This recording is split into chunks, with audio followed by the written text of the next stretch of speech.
paliekų klausimų. Bucevičių pagavau Maksimui už rankovės prieš naujus metus, sakau, mes tave rinkom iš rajono darbo partijos atstovus. Sakau, rinkom, sakau, tu 8 metus purktelėjai ir dingai viskas užmiršai.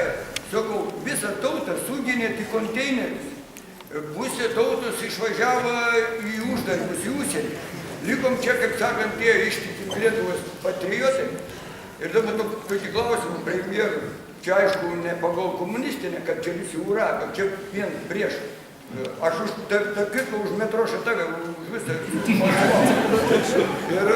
Ir klausiu, Bucevičiaus, sakau, kada baigsis tą bardaką daryti? Sakau, kiek Seime tur narių sėdėti?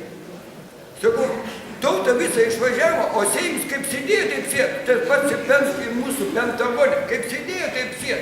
Čia reikia valdymo aparatą mažinti, šaukam, nėra biudžete pinigų. O tiek babtų išein veltui, visi va ten, kur sėd patarėjai, va tų virš 60 žmonių ten per daug yra, točna. Ir kodėl Bucevičius net jau klausimą, dabar jūsų va premjerė klausimą. Ar gal jūs pateikėt, tada jūs dabar valdate sesą, reikia mažinti aparatą.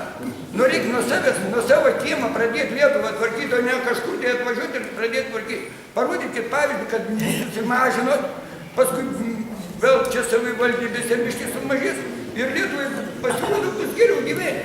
O dabar tokių biurokratų, baisiau negu komunizmo laikas, nors aš ne komunizmo, paprastai, pradėk. Aišku, matau, kad... Žiūrėkit, kokia demokratijos išraiška. Konferencija, mato skelbime, atėjęs svečias, davėm pasisakyti ir premjeras atsakys. Pirmiausia, reikia prisiminti, kad mes gyvenam tokių geopolitinių situacijų, kada reikėjo iš karto pertvarkyti visą strateginį planą, kurį buvo pasitvirtinę, kada pradėjom vadovauti vyriausybė arba buvo sukurta Seimo dauguma. Jūs puikiai žinot, kad buvo suplanuota, kad ekonomika augs virš 3%, augo 1,8%. Tikriausiai žinot, kad pieno produktų eksportas į Rusiją nuo bendros apimties sudarė 75%.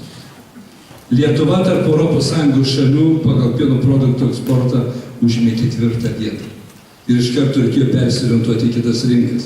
Jūs tikriausiai žinot, kad krašto apsaugai šiais metais skiriam 149 milijonus eurų daugiau lyginant su dar praeitais metais. Nors praeitais metais 2 kartus didino. Reikėjo visus finansinius srautus pertvarkyti irgi faktiškai tas, kas buvo suplanuota švietimu ir taip toliau. Dabar dėl biurokratų mažinimo. Aš galiu pasakyti, visiškai nesenai yra 2000 beveik sumažinta valstybės tarnyboje. Po to praeitais metais darbo užmokesčio fondas buvo sumažintas 5%, bet reikia aiškiai pasakyti, kad prie konservatorių ir liberalų buvo sumažinti atlyginimą. Mes atlyginimus atstatom iš tų pačių lėšų, kurios yra darbo užmokestį numatytus mokėti atlyginimus. Tai va čia yra ir pensijos. Sako, kodėl pensijos mažesnės negu Latvijoje Estijoje? Nes startavom nuo daug mažesnių pensijų, lyginant su Estijos ir Latvijos, nes Latvijoje ir Estijoje pensijų niekas nemažino per ekonominį sunkmetį. Tai reikia sudėti ir kompensavimo sumą, ir, pavyzdžiui, pensijos didinimo sumą. Tai tada ir sakyti, kiek skirta, pavyzdžiui, pensijų fondui, socialinio draudimo fondo, reiškia, pačiam augimui. Tai pamatysim, kad nebe 5%, o tai yra beveik 12%.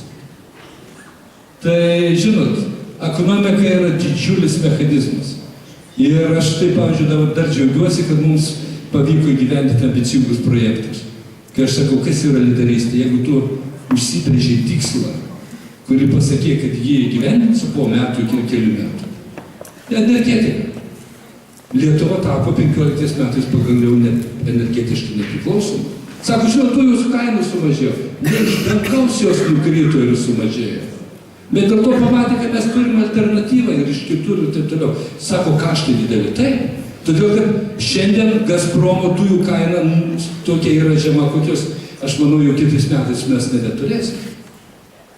Ir čia yra tam tikras mechanizmas, kurį reikia nepaprastai atsakingai vairuoti ir žinoti, kas dedasi pasaulyje. Nes pasaulis yra labai dabar dinamiškas. Pakeičiasi situacija Europoje irgi labai sparčiai. Ir jeigu tik tu būsi reiškia, galvojantis, kad čia mano kiemas kaip rūpi, nieko nebus. Dėl to, kad Lietuva remiasi eksportu, Lietuva remiasi vietos ir užsienio investicijų, ir džiaugiuosi, kad 15 metais Lietuva pagal inovacijų, reiškia, visus rodiklius aplenkė ir Estija, ir Latvija, pagal konkurencingumo rodiklius Lietuva šoktelio daug aukščiau. Tai reiškia, kad tas signalas siunčiamas visur kitur, kad mes su valdymu Lietuvoje gana sėkmingai susitvarkom. Chaosas kažkoks, tai iš karto išbalansuoja visą sistemą. Tai aš nekėčiau, kad ir mes bandytumėm visą tai parodyti žmonėm. Parodyti ir labai gerai detalius kalbėjau, žinot. Silpnas politikas, jisai ieško, kaip pakritikuoti kitą dėl to, kad jis neturi idėjų, dėl to, kad jis nėra kūrybingas, dėl to, kad jisai nežino, kas tas partnerystė, nežino, kaip komandoje elgtis ir kaip komandą suformuoti, kad tu tą idėją paverstum veiksmų ir paverstum rezultatų. Tai čia yra mūsų pats sėkmingiausias kelias. Nes jau visuomenė pradeda žiūrėti ne kaip jis ką kritikuoja, ne kaip jis yra prieš, bet ar jisai yra su kuo ir už ką. Ir jeigu tai gali sugebėti parodyti, tai tada tikrai aš manau, kad keičiasi žmonių sąmoningumas, keičiasi mąstymas, keičiasi požiūris ir kitaip žiūri į politikus. Ačiū. Iš tikrųjų, galiu pasakyti ir dėl Akmenės rajono valdininkų, pagal Laisvosios rinkos institutą, kurio aš nemėgstu ir kur matau irgi kaip įrankį politiniai kažkokiai veiklai ir kritikai, sakykime, tai iš pagarbos reikia pripažinti, kad mes įeinam į 10 geriausių Lietuvoje savivaldybėje, tai yra tenkančių administracijos darbuotojų santykinai gyventojų skaičių, sakykime. Ir yra be galo sunku dirbti šiandien administracijai, šiandien būtent su direktorė šnekėjom, kai vėlgi grįžtam dėl tų biurokratų, sako meras, vien per dieną gaunam 60-70 raštų. Pagal administravimo taisyklės mes privalom visus šitos raštus per 20 dienų atsakyti. Tai turi kažkas peržiūrėti dokumentus, palyginti juos, įvertinti. Galų gale ES investiciniai projektai. Pernai Akmenės rajonas darė 55 ES investicinius projektus, kur investiciniam skyriui dirba tik 6 žmonės. Tai yra maždaug po 12 projektų, kur privačiose kompanijose vienam vadybininkui 6 tik tenkas. Ir iš tikrųjų vėlgi galime tik pasidžiaugti, kad pas mus aparatas neišplėstas. Tų pačių seniūnijų skaičius 6, kur, pavyzdžiui, kaimyno Joniškis turi 10.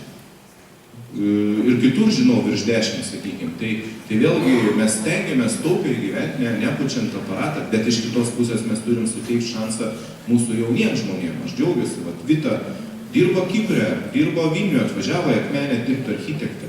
Tomas baigęs tarptautinius santykius politikos mokslus, beveik 4 kalbom šneka. Jis bet kur šiandien Vilniuje gautų darbą, Putkevičius taip pat įsivežtų į nebūtinai Seimą. Taip dirba. Tai irgi, sakykime, žmogus dirba čia. Va, matau, šeimyną Mačiai, Anglijoje prabuvo, atvažiavo, susikūrė verslą, ūkį, dirba. Ir tokių pavyzdžių yra N. Tik mes jų nerodom, mes garsiai, mes tik matom išvažiuojančius, bet nematom grįžtančius, kurie atvažiuoja, kūrė, dirba ir užsidirba. Ir tikrai galima užsidirbti, bet neverkia ir nelaukia, tik tais kažkas burtų lazdelę numes ir viskas Lietuvoje pasikeis.